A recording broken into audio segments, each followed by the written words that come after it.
Hello, divers! Coming to you from Studio D, this is the Deep Dive Microcast, a brief look into things I find interesting, and I hope you do too. I'm Tom Feeney, raconteur, nocturnal phlebotomist, and writer for Wang's Chop Movie Magazine. In this edition of the Deep Dive Microcast, we dive into the history of what has come to be a perennial appointment for generations of Americans. Watching the classic 1939 musical, The Wizard of Oz. How did it get to become such a tradition? Only one way to find out. Follow the yellow brick road. Follow the yellow brick road. Follow the yellow brick road. Follow the yellow brick road. Follow the yellow brick road. Follow the yellow brick road. Follow the yellow brick road. Follow the yellow brick road. Now, I could go over the many versions and variations of L. Frank Baum's classic children's tale, but I don't think my voice would hold out that long. So, we are sticking with the most well-known telling of the tale. A story of a young farm girl who is whisked away to a magical land and finds herself on a quest, not only to get back to Kansas, but to help some new friends find their way as well. You're off to see the wizard, the wonderful Wizard of Oz.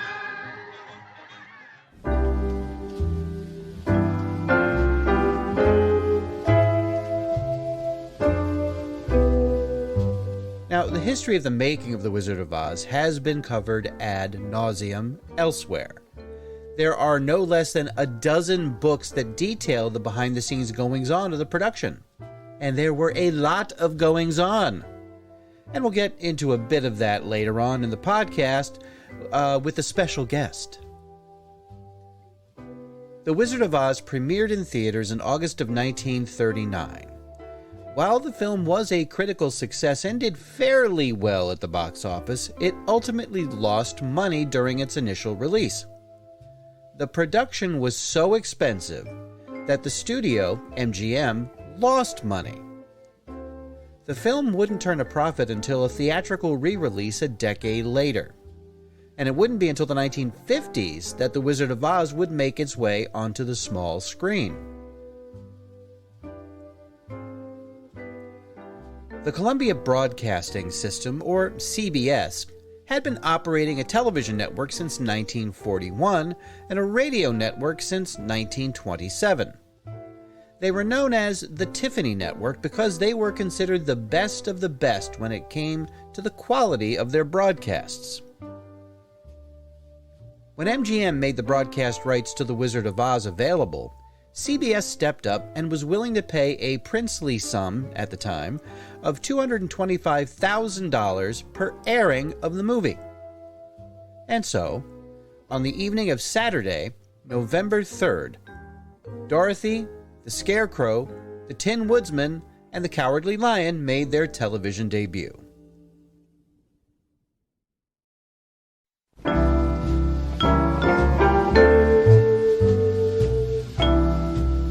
Now, as we all know, the first and last portion of The Wizard of Oz is in glorious black and white, while the adventures in Oz itself are shot in vibrant Technicolor. Well, now that begs the question, was the first airing of the movie broadcast in color? Was that even a possibility back then? Well, the answer may surprise you. The first color broadcast of any television program was on Halloween night, 1953. It was a performance of the classic opera Carmen, and was shown on, that's right, CBS. So yes, The Wizard of Oz was in fact shown in color on television when it first aired. Now, of course, there were very few color-compatible TV sets in use at the time. Less than 1% of American homes had a color TV. A decade later, well into the 1960s, that number only doubled to 2%. So if you think about it, it's possible that kids who grew up during the 50s and 60s didn't even realize that The Wizard of Oz was in color at all. But Back to that original 1956 telecast. At the time, there was a genuine antagonism between the television and film industries. The heads of the movie studios were terrified that they would be supplanted by television.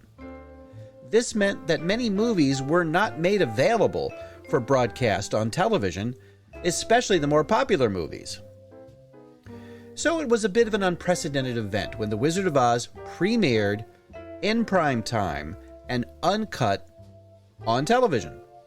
It was such a big deal that the premiere was part of a special CBS program called Ford Star Jubilee. Not four-star, Ford as in the automobile company. Since The Wizard of Oz clocked in at 101 minutes long, the remaining portion of the 2-hour show was filled in by a host. Well, a host and a half, really.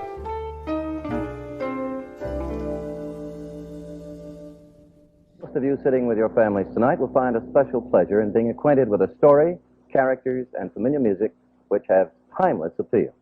Now, as a special treat, we want you to meet one of the stars of The Wizard of Oz, Mr. Bert Lahr, with friends. Good evening, ladies and gentlemen. I'm indeed happy to be with you. And I'd like you to meet Judy Garland's daughter, Liza. How do you do? I'm sure Judy would have loved being with us tonight, but as you all know, she's appearing at the Palace Theater in New York in her wonderful, wonderful show. One of her big hits is Over the Rainbow. Liza, you know, that's the song your mother made very, very famous in the picture. You're in the picture, too, aren't you? Am I in the picture? I certainly am. And it was certainly wonderful working with your mother and all those wonderful people. What part did you play? Well, at one part in the picture, I was going to eat your mommy up. But I couldn't. You see, I was the cowardly lion. What was Mommy like then? Well, in those days, she was just a little older than you are now, but just as pretty. And you know, Liza, while we were making the picture, every one of us felt as though we were living in the wonderful land of Oz. I'm sure I'm looking forward to seeing it tonight, aren't you? Oh, well, I'm very happy to see it. Now, when you look at the picture, Liza, you will notice that when your mommy, who plays Dorothy in the picture, is in Kansas, all the scenes are in black and white. But when she opens her eyes in the wonderful land of Oz, everything is in beautiful color, just like a fairyland should be. I can hardly wait. Either can I.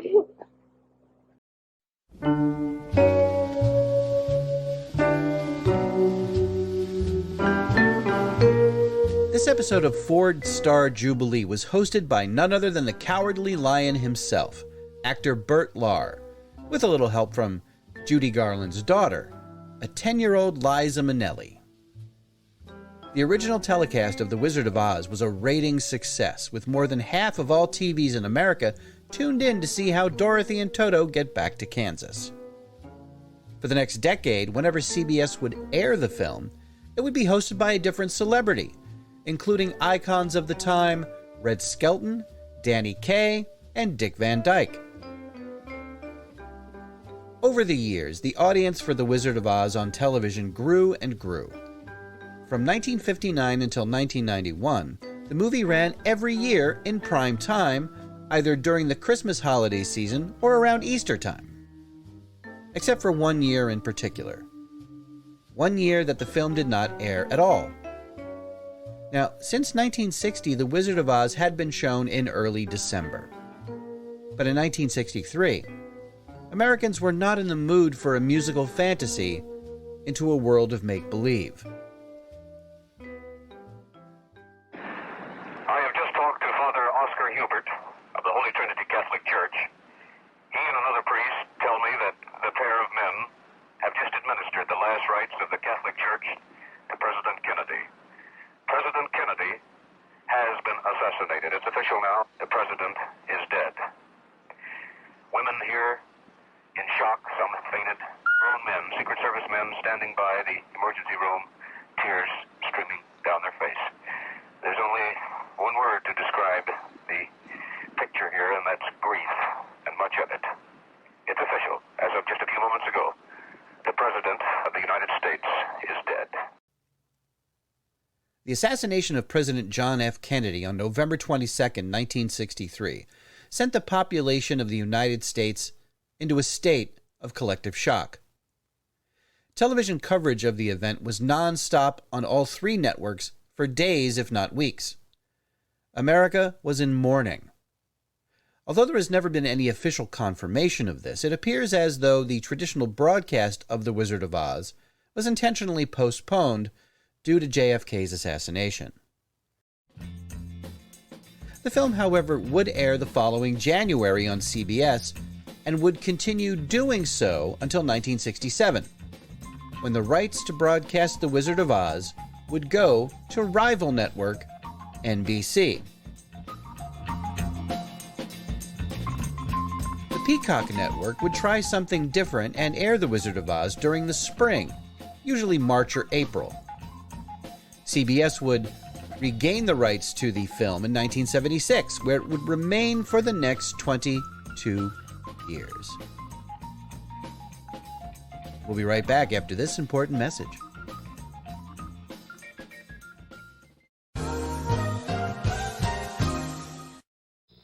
The journey is about to begin.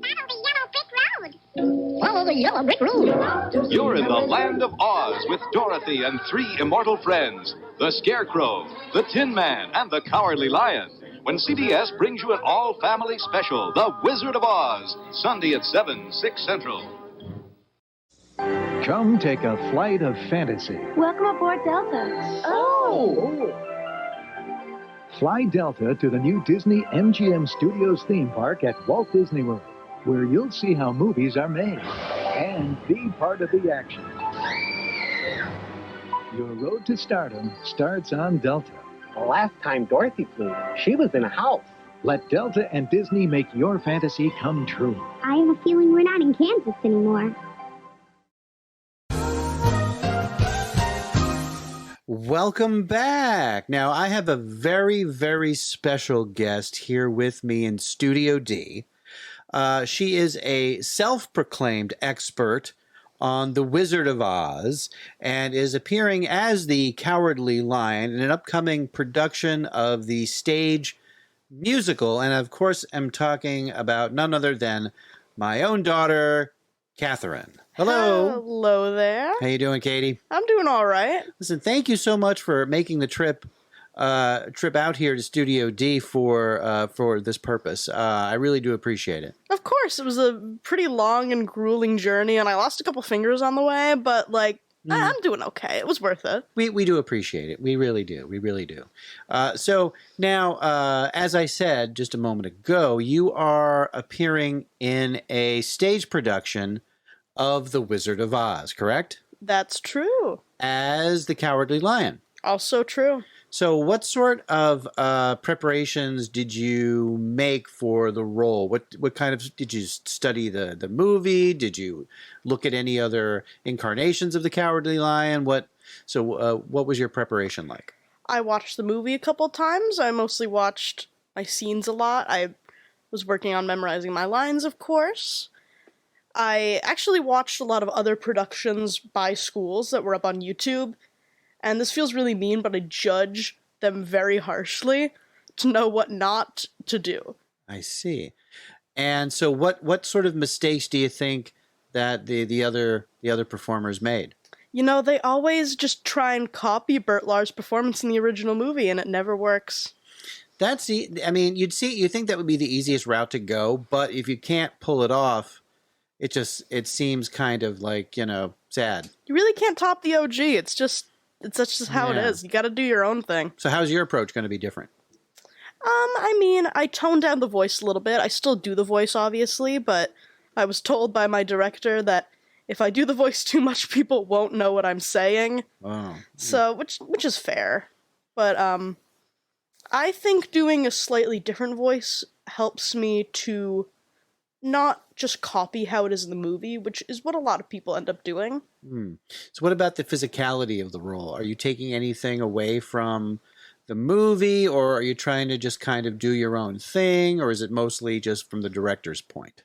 I'm just going crazy with it. So basically, there was a whole rehearsal where me and all the leads just had a day where we were just trained on the physicality of our characters. Okay, good. And mine was just told to be feline-esque, so that's what I'm going for. Nice. I'm acting out every word. I'm going crazy. It's great, but it's also exhausting because now that we're in the midst of Tech Week and we're about to open, I'm in costume every day. And since, I'm a cat with fur, that's a hot costume.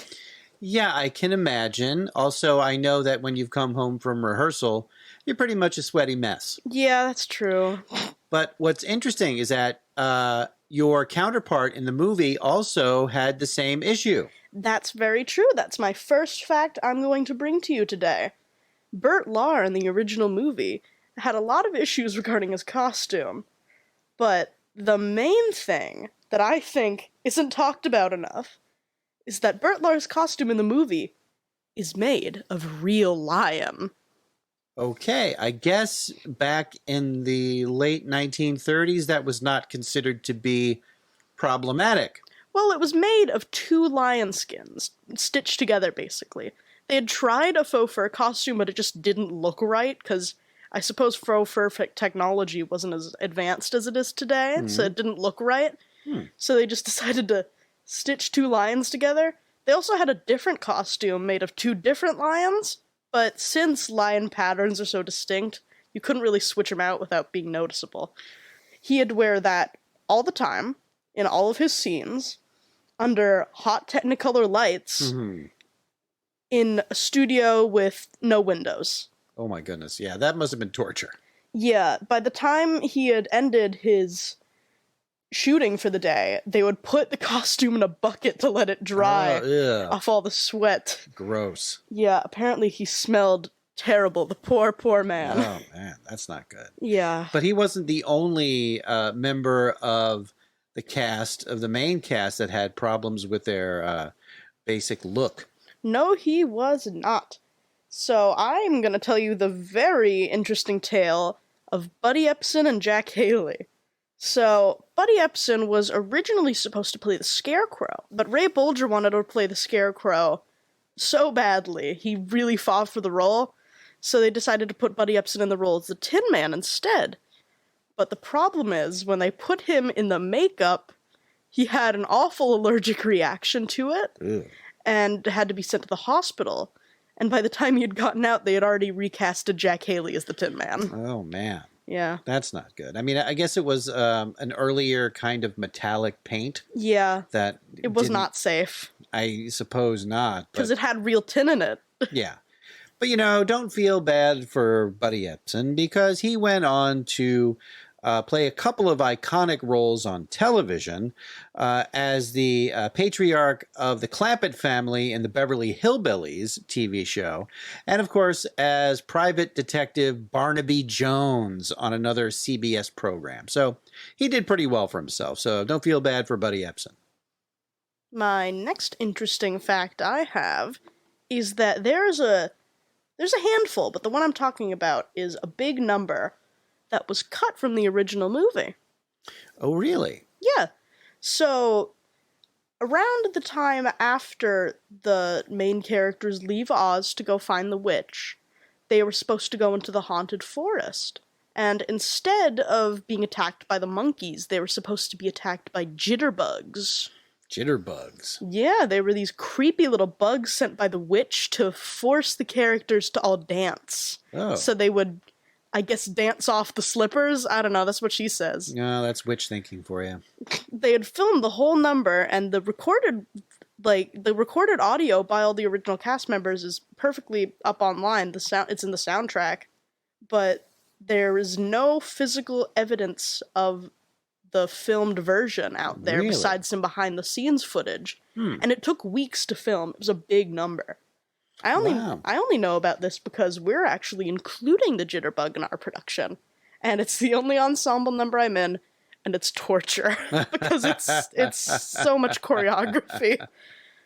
Now, I wonder why they didn't include that number in the final film. I think it was because it was most likely because of input from producers, because originally they cut a lot. They were trying to cut over the rainbow, but the production people fought really hard for that. I would imagine. If you're going to choose between Jitterbug and Over the Rainbow, there's no contest, really. There really isn't. Although I love Jitterbug. It's a great song, and I'm pretty sad it's cut, but hey, what are you going to do? Business is business. Exactly. Now, as I recall, and there's been a lot of, there's been a lot of speculation about this, but about a mysterious image in the film that may or may not have been somewhat morbid, I will say. Yeah, the hanging munchkin, The yada hanging yada. munchkin. It wasn't real. It was a bird. In the original book, The Wizard of Oz, Oz was said to have been populated by rare and exotic birds. So to try and emulate that feeling, they just had a bunch of weird-looking birds just roam around on set, and that was one of the birds. And also, you couldn't hang from one of those trees because they were all painted backgrounds. Oh, that would clear that up, wouldn't it? Yeah. My goodness. So the hanging munchkin is a total myth. It totally is. It's too bad. It's also the name of my favorite Irish pub. But anyway, Catherine Feeney, thank you so much for sharing your wisdom and knowledge of the Wizard of Oz with us. We really do appreciate you making the trip. And of course, I know that I speak for both of our listeners that we will say break a leg when it comes time to do your show, which I believe is in a week or so, 2 weeks. Yeah, it's in a week. Oh my goodness! Opens on Thursday. Are there any tickets left? I haven't gotten mine yet. Well, then you're not in. Sorry, man. Can't see it. Get them while they're hot. I'll never know how it ends. Hmm. Does Dorothy get home? I don't know. No, she doesn't. Oh, it's too bad. All right. Well, thank you again, Catherine. And hopefully you will come back again soon. I'll try my best to make the long, grueling journey. Yes, thank you so much. Come see my show. I gotta advertise. We need the money. That's right. We have no budget, and we need money, please. Yes. And even though we are not at all mentioning where this is going to take place, if you know, then you know. If you know, you know. Just text Dad or something. Yeah, I got Venmo. He knows. All right. So, once again, that was Catherine Feeney, expert on The Wizard of Oz. You know it. And we will return after this brief message.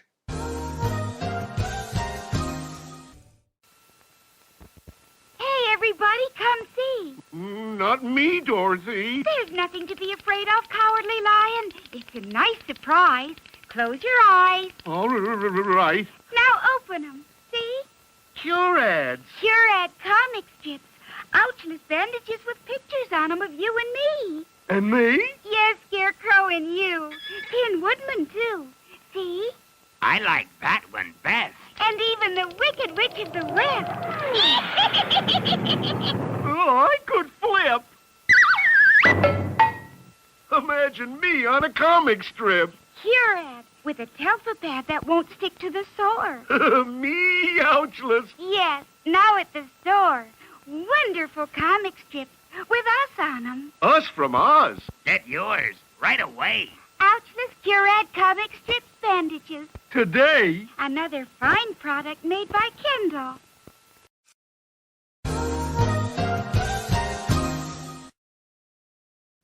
And we're back. 1998 would be the last airing of The Wizard of Oz during the millennium when it was created.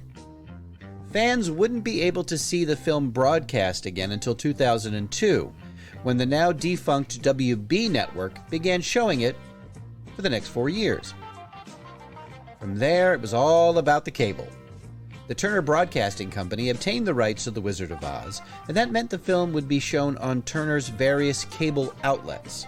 That included TNT, Turner Classic Movies, and TBS. Oh, and for some reason, Cartoon Network. Of course, there are other ways to enjoy The Wizard of Oz on television. In fact, it's been that way for over 40 years.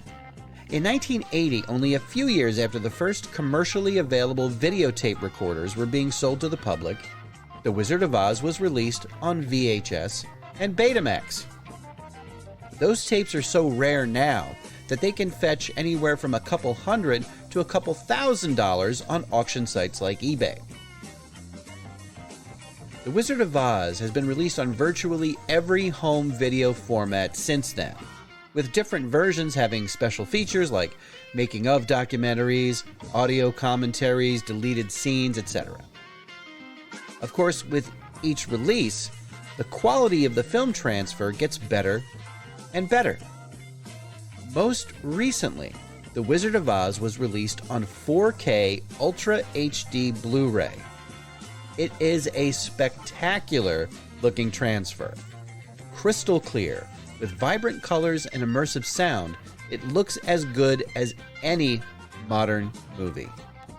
Which is truly incredible when you consider that in 1939, movies with sound had only been around for about a decade, and color was a brand new innovation. Now, if all this talk is making you crave a visit to the Land of Oz, you can do so right now if you subscribe to Prime Video or HBO Max. And it can be rented for about $4 on most streaming platforms. When you're done watching, just click your home button 3 times and repeat. There's no place like home. There's no place like home. There's no place like home. There's no place like home. Thanks for listening. If this is the first time you've heard this podcast, check out our past episodes and subscribe so you don't miss a single one. And we want to hear from you. Drop us a line at thedeepdivepodcast@gmail.com or on our Facebook, Instagram, or Twitter feeds. You can find links to all of those and our merchandise store in the bio of our Instagram page. From all of us here at Studio D, which again is just me and my cat, stay safe and take care. All clips used in the Deep Dive Microcast are meant for educational purposes only, and not to infringe on existing copyrights.